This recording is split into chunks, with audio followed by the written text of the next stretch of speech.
A safeguard for over trusting men. I haven't thought about this fully, but I want to just kind of wing it and kind of just get it off my chest because uh, it's just something that I've been thinking about, and I, in my history, have been an emotional guy.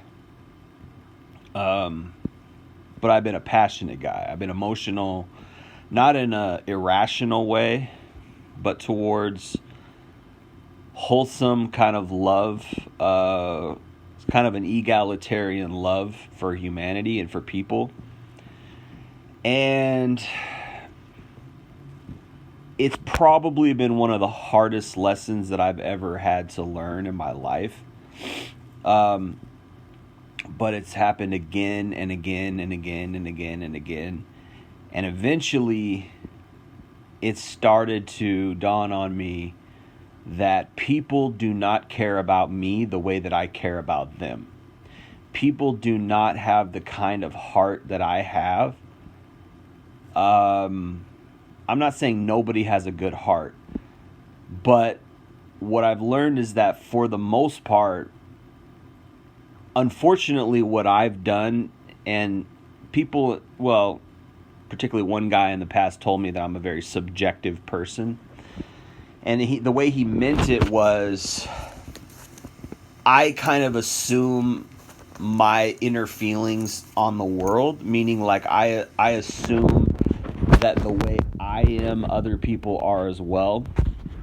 And that's sort of a vague way of explaining it, but it's like I see things through rose-colored glasses. Like and I've said this about myself in the past before, is that I'm an idealist. I think in the purest sense, I'm an idealist. I'm not an idealist. I'm not like a Jordan Peterson authoritarian idealist, or I'm not a, idealist where I'm expecting the world to give me something, like I'm a selfish idealist. I'm an egalitarian idealist, meaning like I sort of assume that people are pure and I assume that people are loving. And probably a lot of that is because I have a purity about me and I have a lovingness about me. I'm not saying that I don't have sins or a sinful nature. I do. I'm not saying that I've never committed evil. I'm not saying that I don't have the capacity or propensity to commit certain types of sins or certain types of evils. I think every human being does. Don't get me wrong. It's just that, and it's taken me a long time to figure this out about myself as well, is that I feel like a lot of what I'm very loyal in a way, and a lot of what the way that I view people is kind of through my rose-colored glasses of like loyalty and love and wanting the best for somebody. But what I've really realized in my life is that a lot of times, I'd say most of the time, people are selfish. Most of the time, people have selfish intentions. Most of the time, people do not have much love, if any love at all. They don't love other people. They barely love themselves. They really just want what's good for them in the long term or the short term. Just whatever's good for them is what most people are desiring. Most people are very selfish. Most people are not egalitarian. Most people don't care about, particularly in America, most people do not care about anybody else. Maybe you go to Canada, people are super courteous and nice. Maybe you go to India, it's kind of their national culture to be like very courteous and kind. You go to like Japan, they have a kind of code where they're very proper outwardly and kind of and stuff like that. And I'm not saying that there's like any pure race of people. Everybody has sin. Everybody has a sin nature. But I'm talking about culture. I'm talking about habits. I'm talking about traditions. I'm talking about, I'm also talking about the heart, people's heart. And I think that what's funny is that, and particularly living where I live, in Seattle, it's horrible because it's just a liberal cesspool, and people think liberals are, Liberals like to look at themselves like they're kind of oh, we're elitists and we're morally superior, and that's just a bunch of crap. They're up their own ass. They're not any better than, in fact they're worse, because they're pretentious and they're arrogant. Because a lot of times when you have this moral superiority about you, you don't even realize your own arrogance, which is horrible. Because it's like, if somebody's not humble, but they don't realize that they're not humble, meaning you're not even self-aware that you're an arrogant, that's the worst type of person to be, because you can't fix that. There's no fixing somebody who's arrogant and doesn't realize they're arrogant. They think that they're superior, right? There's no humbleness in that. There's no self-awareness. There's no self realization. You can't look at yourself outside of yourself and critique yourself. I am full of faults, and I've always been a person who kind of lamented my own faults, and that's because I've always been an introspective person. I'm somewhat of an introvert, and I've been able to look at my own faults and recognize and say, man, I got too many faults to be prideful. And that's that is a hard situation to be in, because when your faults are glaring and you see them so much, it's hard not to get depressed. It's hard not to have low self-esteem. So there's a balance. It's like, you don't want to be so successful or so good or so capable that you don't see your own faults, because it's easy to slip into arrogance. But you don't want to be so much of a failure on the flip side. You don't want to be so much of a failure that you're depressed and it's hard for you to have any self-esteem. There's got to be a balance. It's like, yes, you got some wins. Yes, you got some losses. Yes, you got some good points. Yes, you got some bad points. And there should be, it's healthy to have a kind of balance there, where like you realize you have strengths, you realize you have weaknesses, you are confident in yourself and your abilities, but yet you also stay humble. You don't let yourself get arrogant. The problem where I live, where there's liberals and these just SJW types, it's about supremacy, and they think that they're supreme. They think that they're elitist. They think that they have the moral high ground, and a lot of it is just, I don't know if I'd use the word foolishness. I'd use the word idiocracy. It's stupid. It's like, a stupid person doesn't know how dumb they are. A stupid person thinks they're smart. A stupid person thinks that they're so capable, and it's like, in a way, I'm glad that I've failed so much in my life. In a way, I'm very glad that I've had so many setbacks and so many, I don't know if I use the word tragedies, but I guess, for lack of a better word, tragedies in my life, because it's given me perspective, and I'm not a douche, and I'm not, like, I'm open, and I'm broad, and I'm able to kind of feel other people's pain. Like, I get it. It's not something where like, oh, it must be so bad for those people. I can't relate, but I feel sorry. Like, I feel sympathy. No, I feel empathy, because I know what it feels like to be down and out. I know what it feels like to be depressed. I know what it feels like to be, feel like you have no hope, and to feel like you're just broken, and to feel like you can't, so the thing is, though, is like, there's a lot of people out there who really don't suffer that much, who really don't have that many setbacks, who really don't, have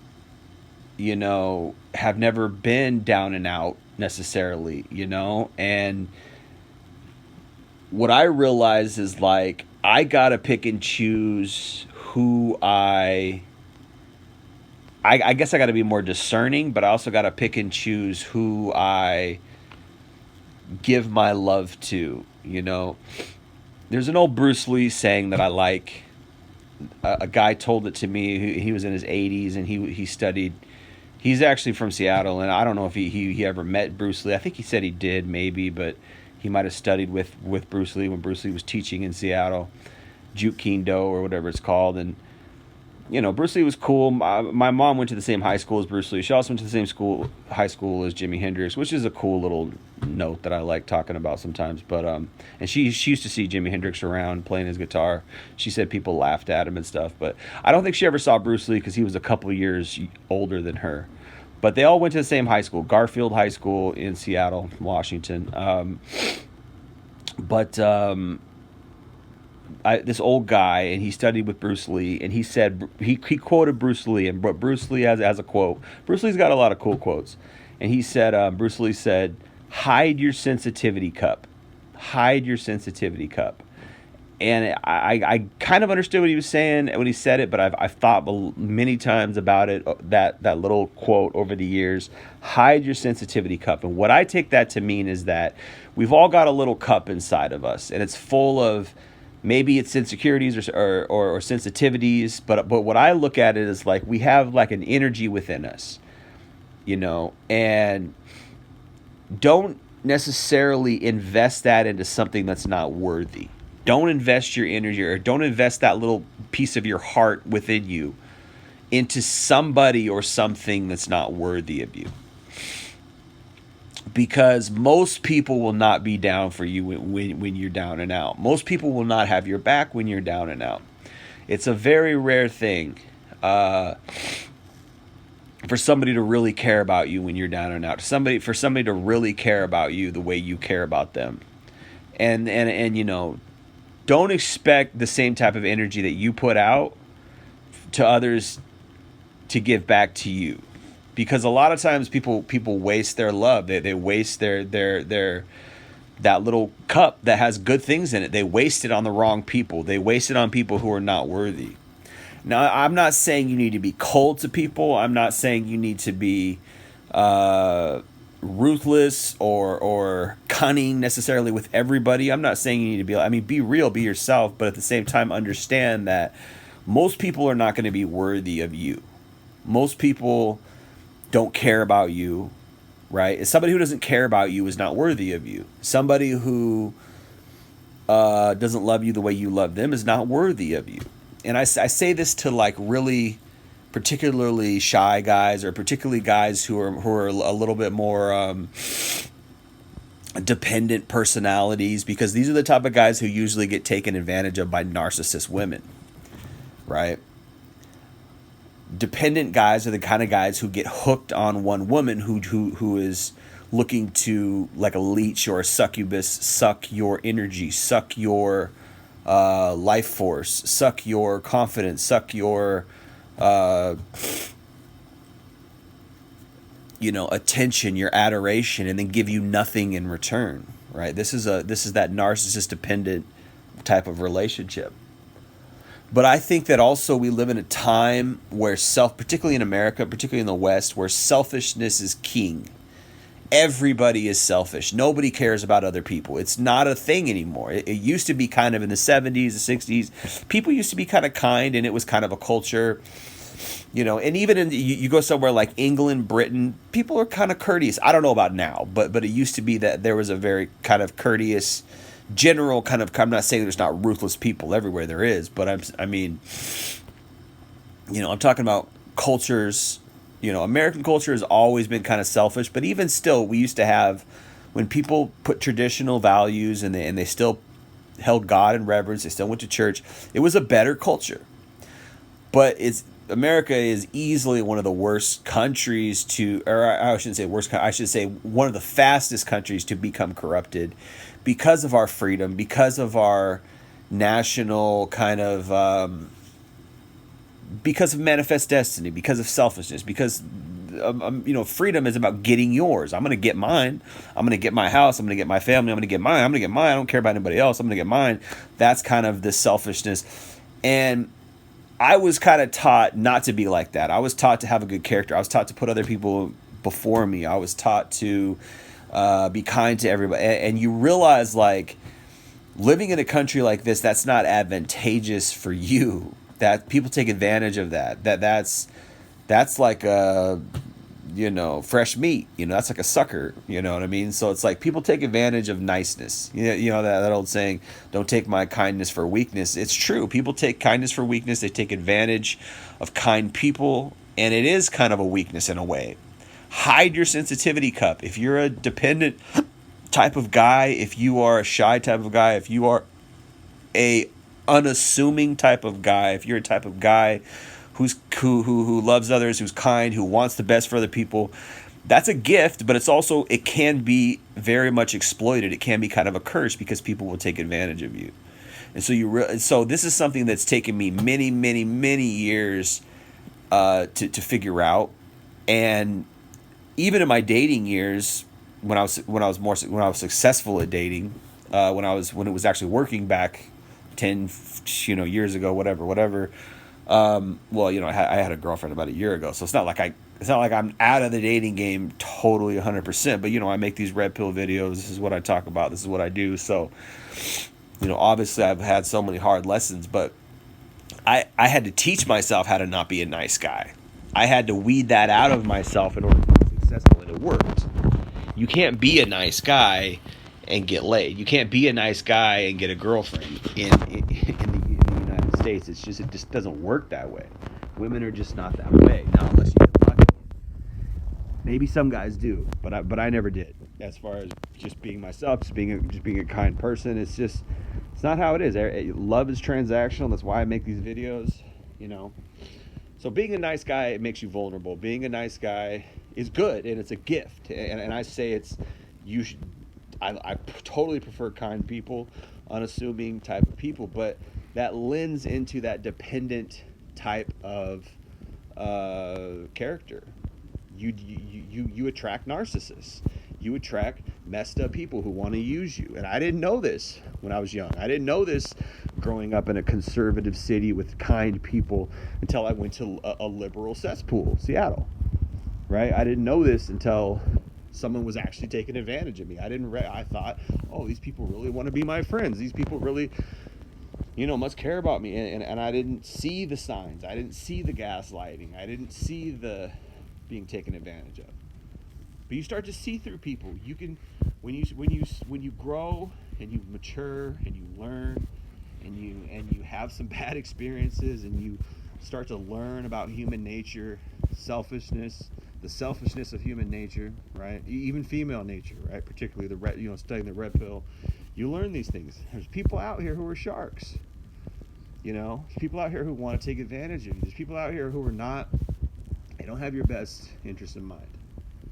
And so you learn from that. You have to learn, and you have to grow, and you have to hide your sensitivity cup. When do you trust? When do you be loyal? When do you be friendly? And you just have to learn a certain type of topical kind of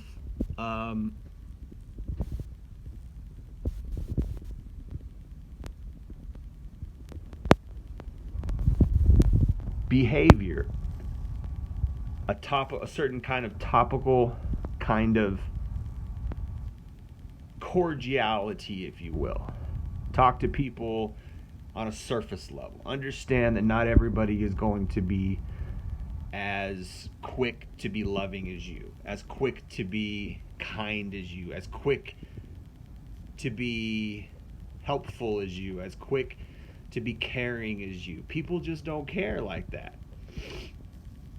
It took me a long time to realize that. Maybe growing up idealistic, I had a great mom who was very loving, who had a big heart, And she gave that to me. She gave me a big heart. She gave me a loving character, a loving personality.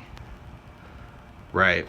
But not everybody's like that. People out here are wolves. People out here are sharks trying to get theirs. And their parents were sharks and wolves trying to get theirs before them.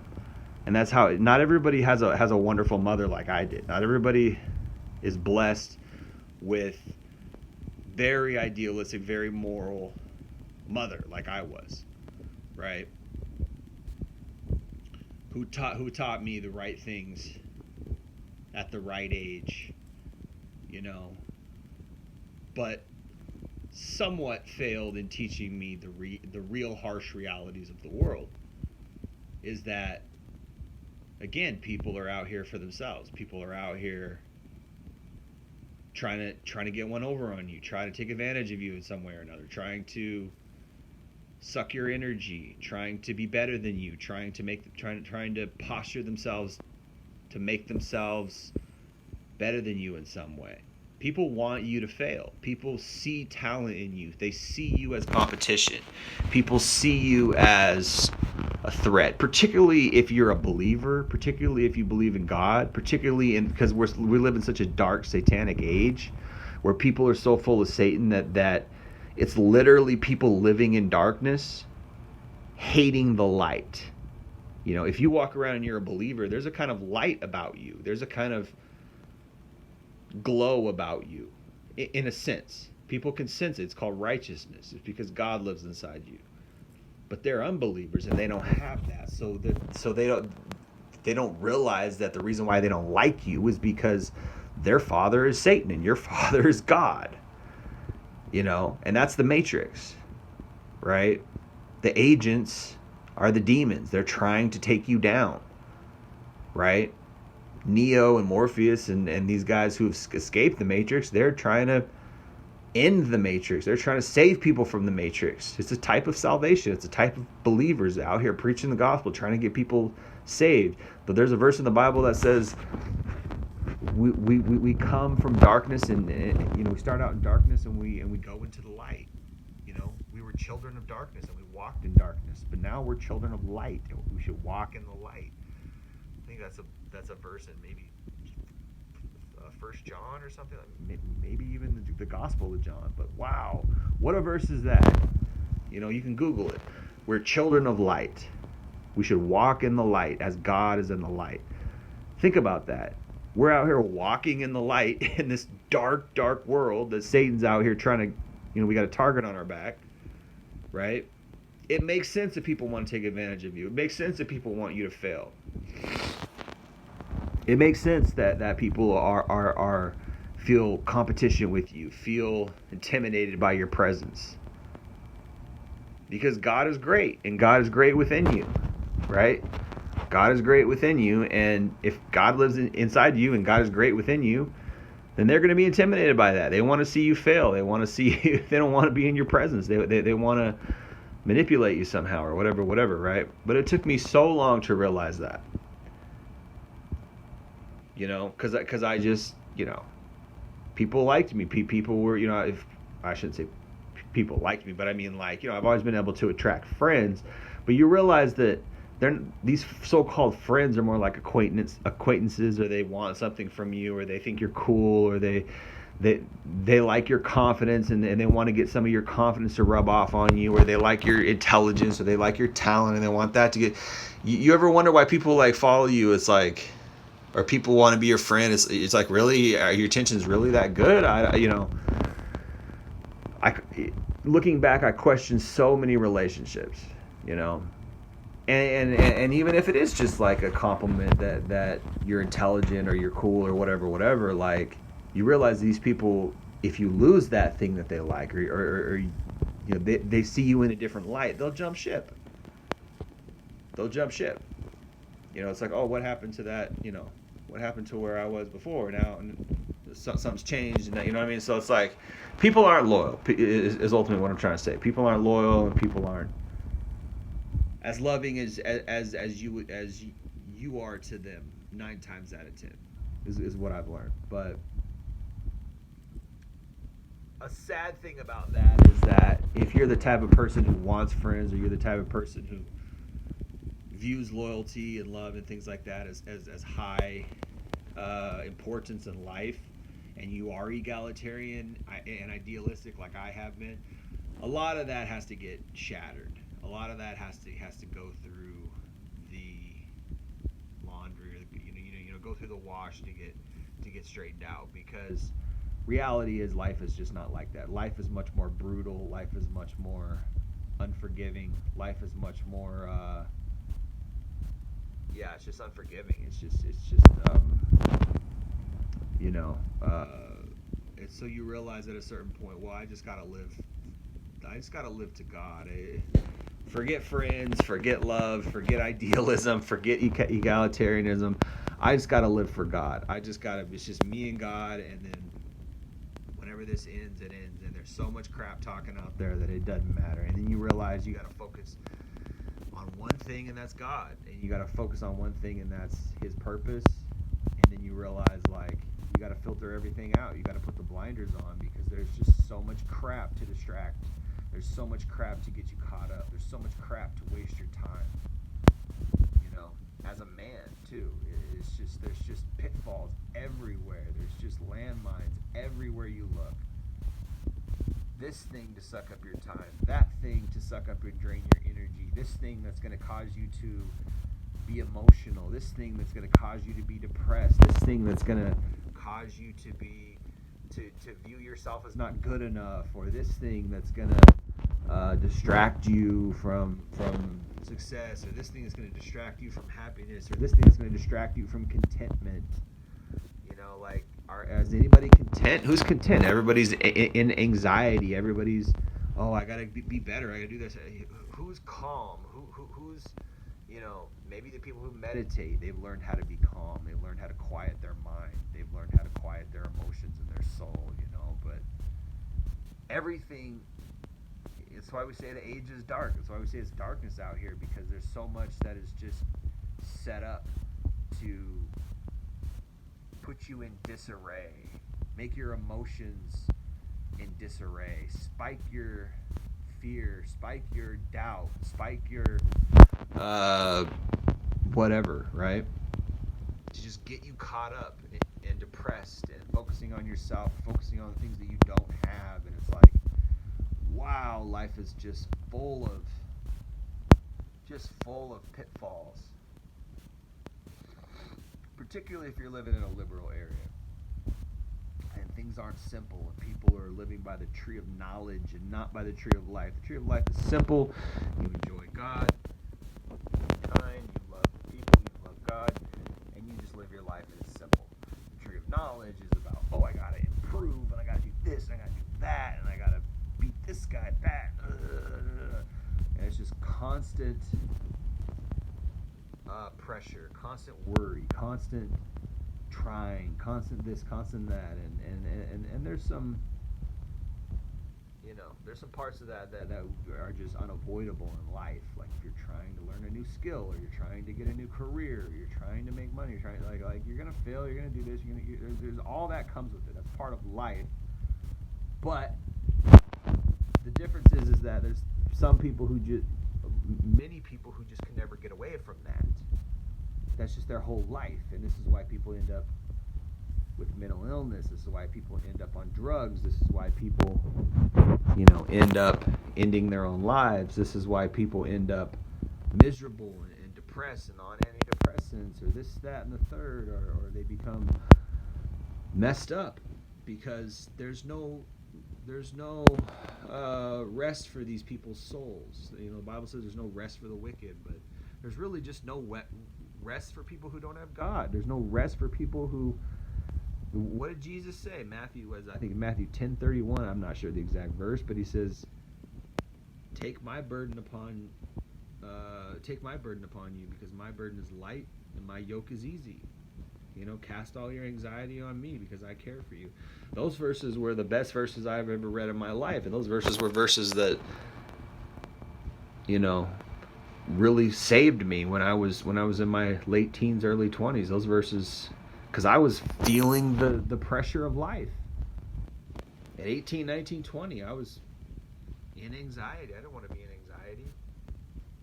What did Jesus say? He said, cast all your anxiety upon me, because I care for you. What does that mean? It just means rest. Rest in me. Rest knowing that I'll take care of you. Rest knowing that I love you. Rest knowing that I'm your God. I'm your shepherd. What does Psalm 23 say? Read Psalm 23. You know? He leads me beside waters of rest. He makes me lie down in green pastures. God is my shepherd, right?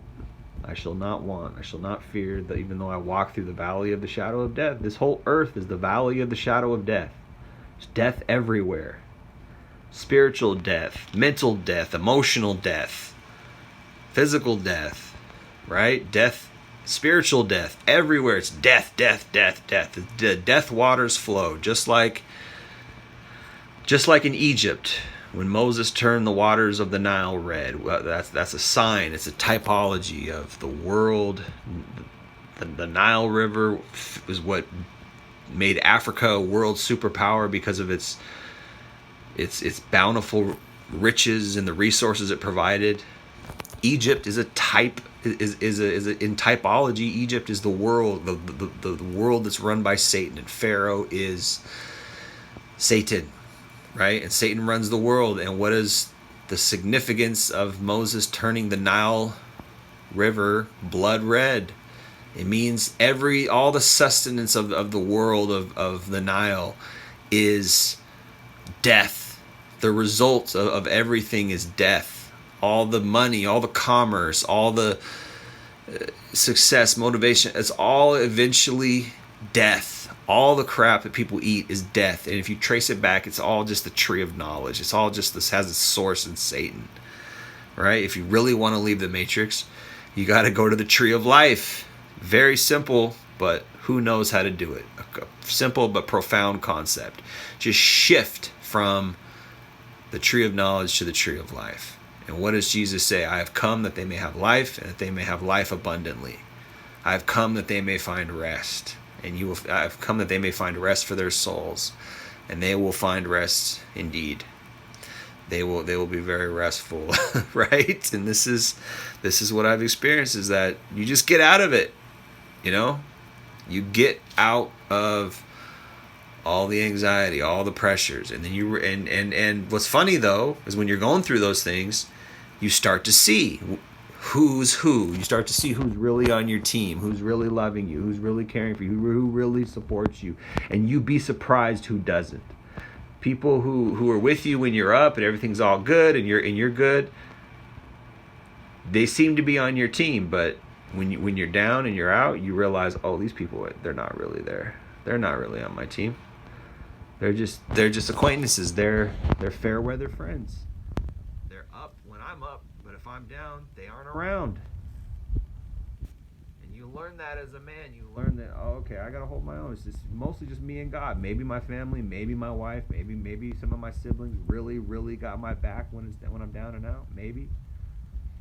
The people who give you hope, the people who care about you when you are dejected and you've lost hope and you're depressed beyond anything you can remedy yourself, those are the people who are really on your team. Those are the people who really care about you. Those are the people who are really, really, really down for you.